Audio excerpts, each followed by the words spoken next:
नमस्कार दोस्तों, इस टाइम में आपका फिर से मैं बहुत बहुत स्वागत करता हूं। और दोस्तों, कल जो हाई कोर्ट का जो फैसला आया था और अभी उसका जजमेंट नहीं आया। ठीक है, जजमेंट आ जाएगा कुछ दिनों में और आपको पीडीएफ के रूप में जजमेंट मिल जाएगा। उस जजमेंट में सब कुछ बातें रहेगी जो कि डिसीजन लिया है हाई कोर्ट ने और इसका क्या इम्पेक्ट पड़ने वाला है। देखिए, अगर शिक्षक भर्ती को लेकर आप परेशान हो रहे हैं तो आज हम उसी पर बात करेंगे। दूसरी बात दोस्तों, इससे हमें एक बात बिल्कुल पता चल चुकी है कि मैं आपको बता दूं, कुछ जानकारी दे देता हूं कि जो एमपीपीएससी की जो सहायक प्राध्यापकों की जो एग्ज़ाम थी, ठीक है, उनमें आपको मैं बता दूं 2500 पदों पर भर्ती हुई थी और नियुक्तियां भी हो चुकी है। ठीक है, यहाँ पर स्टूडेंट्स को ज्वाइनिंग भी मिल चुकी है। उसके बाद हाई कोर्ट का फैसला आया। तो एक बात को आप समझ लीजिए कि पूरी पावर हाई कोर्ट के हाथ में होती है। ठीक है, और हाई कोर्ट का फैसला ही सर्वमान्य होता है। तो यहाँ से एक बात क्लियर होती है कि अगर आपकी ज्वाइनिंग होती है और उसके बाद हाई कोर्ट का फैसला आता है तो हाई कोर्ट के फैसले को ही सर्वमान्य माना जाता है। ओके, तो यहाँ पर एक बात आपको क्लियर अब पता चल गई होगी कि हाई कोर्ट का फैसला ही सर्वमान्य होता है, चाहे आपकी ज्वाइनिंग हुई हो या नहीं हुई हो। अब दोस्तों, कुछ कमेंट्स थी कि सर इस पर शिक्षक भर्ती का क्या असर पड़ेगा।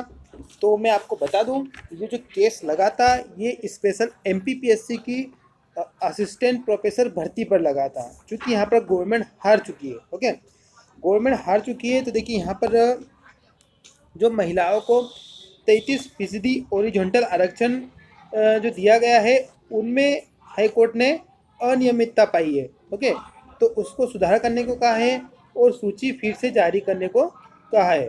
इससे क्या हुआ कि पूरी भर्ती प्रक्रिया की जो नियुक्ति है वो अब समाप्त हो सकती है। तो ये एक बहुत बड़ा इम्पेक्ट इस भर्ती पर डालेगा। अब देखिए, मैं आपको बता दूं,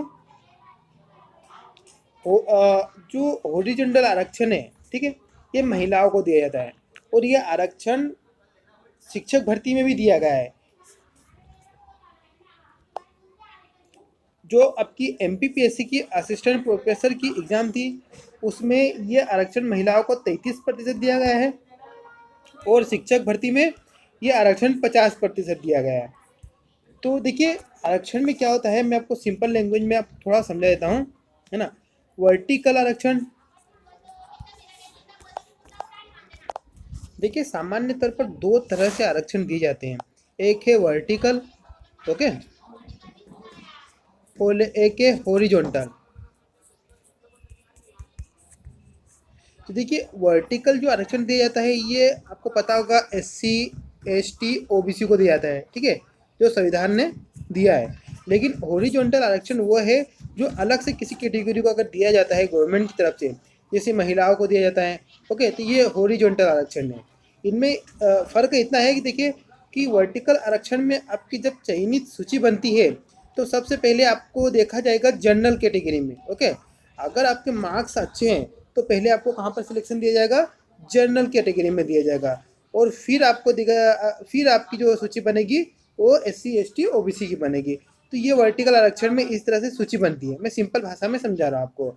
लेकिन हॉरिजॉन्टल में क्या होता है कि आपके मार्क्स भले ही जनरल कैटेगरी से ज़्यादा हो, लेकिन आपकी लिस्ट जो बनेगी वो आपकी पहले आपकी कैटेगरी में ही आपको सिलेक्शन दिया जाएगा। उसके बाद अगर आपके नंबर अच्छे हो तब जाकर आपको जनरल कैटेगरी में मौका मिलेगा। लेकिन ये ऐसा बहुत कम पॉसिबल होता है। क्यों होता है? क्योंकि ऐसा तब होता है जब पद ज़्यादा हो और स्टूडेंट्स कम हो, जैसे कि इंग्लिश में। ठीक है, इंग्लिश में ऐसा ही हुआ, तो वहाँ ऐसे केसेस देखने को मिल जाते हैं, अदरवाइज नहीं। तो हॉरिजॉन्टल में क्या होता है, पहले आपको आपकी कैटेगरी में ही सिलेक्शन दिया जाएगा अगर आपके मार्क्स चाहे जनरल कैटेगरी से ज़्यादा हो तब भी। अब यही हुआ है दोस्तों क्या एमपीपीएससी में, कि यहाँ पर जनरल महिला रिजर्वेशन में, ठीक है, जनरल महिला रिजर्वेशन में यूआर महिला रिजर्वेशन में ओबीसी की महिलाओं को सिलेक्शन ज़्यादा हुआ है। तो यहाँ पर कुल मिलाकर फिर याचिकाएं लगी थी। कितनी याचिकाएं लगी थी? कुल मिलाकर 80 महिलाओं ने हाईकोर्ट में याचिका दायर की थी और हाईकोर्ट ने पाया कि ये गलत है। क्यों? ठीक है, क्योंकि हॉरिजॉन्टल आरक्षण दिया है तो उन्हें उनकी कैटेगरी के महिला यूआर में ही सिलेक्शन दिया जाए। तो ये विवाद था कुल मिलाकर, आपको समझ में आया होगा। ओके, तो यहाँ पर केस हार चुकी है। अब दोस्तों हम बात करेंगे शिक्षक भर्ती को लेकर, तो शिक्षक भर्ती पर इसका क्या इम्पैक्ट पड़ने वाला है, तो वीडियो को थोड़ा देखिए, ठीक है। मैं चीज़ें धीरे धीरे समझाने की आपको कोशिश कर रहा हूँ। तो दोस्तों ये जानने से पहले कि इस आरक्षण का जो जजमेंट है इसका शिक्षक भर्ती पर क्या असर पड़ेगा, उससे पहले हम ये थोड़ा जान लेते हैं कि शिक्षक भर्ती पर अभी तक कितने केस लगे हैं। देखिए दोस्तों, मेरी नॉलेज में जो मुझे पता है मैं वो अपने वीडियो के माध्यम से शेयर कर देता हूँ। ओके, और मैं सॉरी माफ़ी चाहता हूँ अगर आपको थोड़ा बहुत बैकग्राउंड आवाज़ मिल रहा है तो उसे थोड़ा इग्नोर कीजिए, क्योंकि मैं खुद अभी बाहर फंसा हुआ हूँ। तो देखिए शिक्षक भर्ती को लेकर जो केस लगे हैं, पहला केस आपका है आरटी को लेकर, ठीक है। तो ये स्पेशल वो साइंस सब्जेक्ट वालों ने लगाया है, और उनका कहना है कि शिक्षक भर्ती में जो स्पेशल जो विज्ञान सब्जेक्ट है वर्ग 2 में, उनके शिक्षकों ने उनके उम्मीदवारों ने ये केस लगाया है। और यहाँ पर उनका तर्क है, ठीक है, उनकी दलील है कि जो भर्ती प्रक्रिया चल रही है उसमें आरटी की नियमों का उल्लंघन किया जा रहा है। ओके, और साइंस सब्जेक्टों को उस तरह से महत्व नहीं दिया जा रहा है। एक ये आरक्षण लगा है, अभी इसका भी आना बाकी है। दूसरा है आरक्षण को लेकर। अब मैं बता दूं कि जो आरक्षण को लेकर जो केस लगे हुए हैं उसमें भी 2 से 3 तरह के अलग अलग केस लगे हुए हैं। तो देखिए आरक्षण को लेकर मैं आपको पहले बताऊं, पहले तो लगा तो ओबीसी को लेकर, ओबीसी 27% का आरक्षण दिया जा रहा है।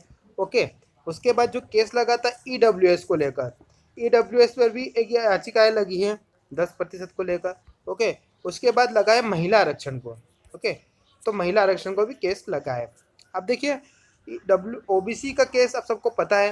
ईडब्ल्यूएस में क्या लगा हुआ है कि कुछ उम्मीदवारों का ये तर्क है कि ईडब्ल्यूएस में ये कोई वर्ग नहीं है, तो यहाँ पर एससी एसटी ओबीसी सभी को बेनिफिट दिया जाए, इस तरह का ईडब्ल्यूएस में तर्क दिया गया है।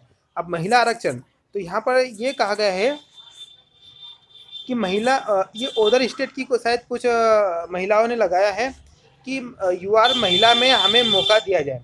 अब मैं आपको बता दूं दोस्तों कि जो अभी जो केस आया है, जिसका जजमेंट आया है, वो जजमेंट इस महिला आरक्षण में उनको एक हेल्प कर सकता है। ओके, और मैं आपको बता दूं आरक्षण पर अगर कोई भी भर्ती में अगर जजमेंट आता है, ठीक है, और सरकार गवर्नमेंट उसे इम्प्लीमेंट करती है, तो ये बात समझिए कि उसका इम्पेक्ट जरूर पड़ता है कुछ ना कुछ। ओके, क्योंकि जजमेंट के बेस पर दूसरा जजमेंट भी लिया जाता है, और ऐसा बहुत बार हो चुका है। अभी आपको पता होगा, मैं आपको अभी की बात सुना दूं, एनआईएस को लेकर भी जजमेंट आए थे, और एक जजमेंट के कारण बहुत सारे जजमेंट अलग अलग प्रदेशों से निकले, ठीक है। तो एक जजमेंट का, जैसे कि बिहार में जजमेंट आया था एनआईएस को लेकर कि एनआईएस वालों को भी लिया जाए, और इसी जजमेंट के आधार पर दूसरे राज्य में भी जजमेंट दिए जा रहे हैं। तो दोस्तों एक बात यहाँ पर क्लियर है कि किसी भी जजमेंट का बहुत महत्व होता है, ठीक है। तो डायरेक्ट रूप से तो मैं नहीं बता सकता हूँ, वो आने वाले समय में पता चलेगा, लेकिन ये समझिए कि इनडायरेक्ट रूप से बहुत कुछ फर्क पड़ सकता है। और एक केस था गणित पेपर को लेकर, वर्ग 2 वालों के लिए था, और यहाँ पर जो दलील दी गई थी कि जो 24 और 26 का जो मैथ्स का पेपर था उसमें संस्कृत सेम थी। ओके, दूसरी बात, और एजेंसी को लेकर, एग्जाम एजेंसी को लेकर एक याचिका लगी थी। तो ये कुल मिलाकर इतने केसेस लगे हैं। अब दोस्तों यहाँ पर एक बात ध्यान देने वाली ये है कि हाई कोर्ट के जजमेंट का बहुत बड़ा इम्पेक्ट पड़ता है। यहाँ तक कि आप खुद देखिए कि एमपीपीएससी की ज्वाइनिंग होने के बाद डिसीजन आया है, और अब वो ज्वाइनिंग कैंसिल भी हो सकती है। ऐसा मैं नहीं कह रहा हूँ, हर न्यूज़पेपर में आ रहा है, ठीक है। तो अगर ज्वाइनिंग होने के बाद सबसे ज़्यादा इम्पेक्ट अगर शिक्षक भर्ती पर पड़ेगा तो ये आरक्षण का केस ही इससे ही पड़ेगा, ठीक है। क्योंकि गणित पेपर से अगर कोई डिसीजन आता है तो ये पर्टिकुलर गणित पेपर को इफेक्ट करेगा। लेकिन अगर दोस्तों ये आरक्षण को लेकर अगर कोई जजमेंट आता है, ठीक है, अगर यहाँ पर गवर्नमेंट जीतती है तो कोई फ़र्क नहीं पड़ेगा। लेकिन अगर यहाँ पर गवर्नमेंट हारती है तो ये समझे कि आपकी ज्वाइनिंग होने के बाद भी आपकी ज्वाइनिंग खतरे में पड़ सकती है। तो ये आज का इम्पैक्ट देख लिया होगा आपने। एमपीपीएससी भर्ती एक एक जीता जागता उदाहरण है एमपीपीएससी भर्ती का डिसीजन, ठीक है। तो ये होता है कि कोई भर्ती हाई कोर्ट में जाती है तो उसका कितना इम्पैक्ट पड़ता है। बाकी दोस्तों आप खुद भी समझदार हो, आपने खुद ने भी देख लिया है, ठीक है। तो चलिए मिलते हैं नेक्स्ट वीडियो में, तब तक के लिए जय हिंद जय भारत।